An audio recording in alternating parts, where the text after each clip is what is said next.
Good afternoon. Happy Friday. Here is your mortgage weekly rate update.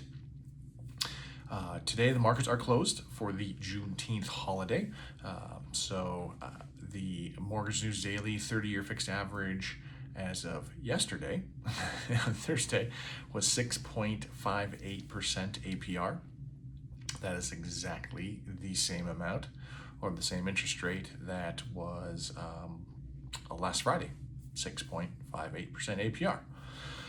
You would think that there was not a whole lot of information that came out because it stayed steady, but man, was there some information that came out this week. So let's go over that real quick and see what happened. So on the economic front, stats-wise, retail sales came out way higher than anticipated, which means consumers are spending.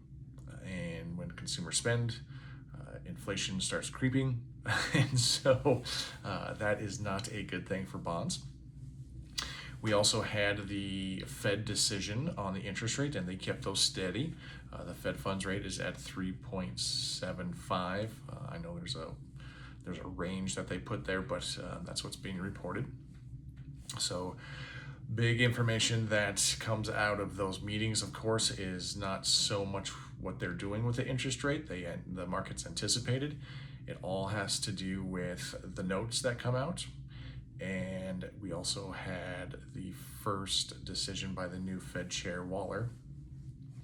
And the markets didn't know quite what to do with with his speech and his comments, as he alluded to that more than likely the Fed is going to drop forward guidance, and the anticipation of or the forecasting of interest rates. And the markets have been used to that since Greenspan has been in office, and they use that graph, the dot plot, right? The governors of the Fed put on a graph where they think the rates are going to be.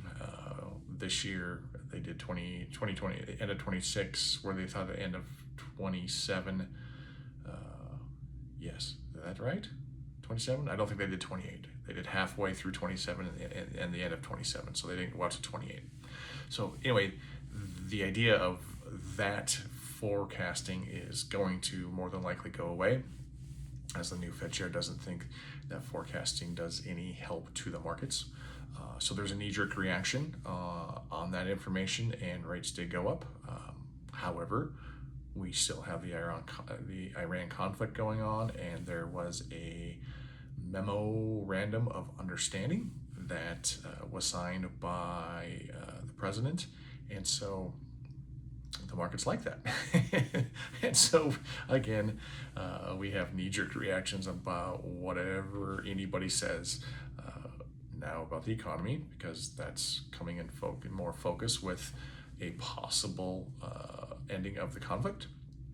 And then, of course, the signing of the memorandum by the president. So with this possibly being our last forecast information from the Fed, they did see a possible increase in interest rates by the end of 2026.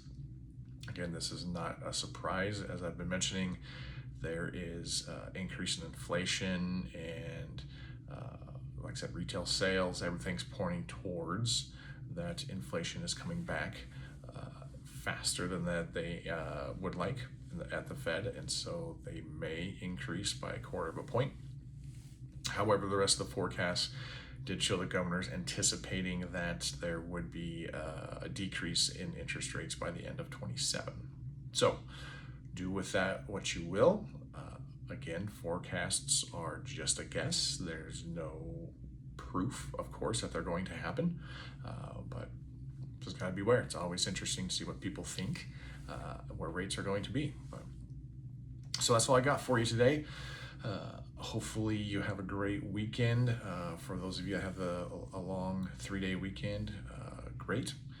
I will be around, so of course, if I can be of any assistance with quoting or again talking to your clients, I'm always around. So have a great day. Thanks.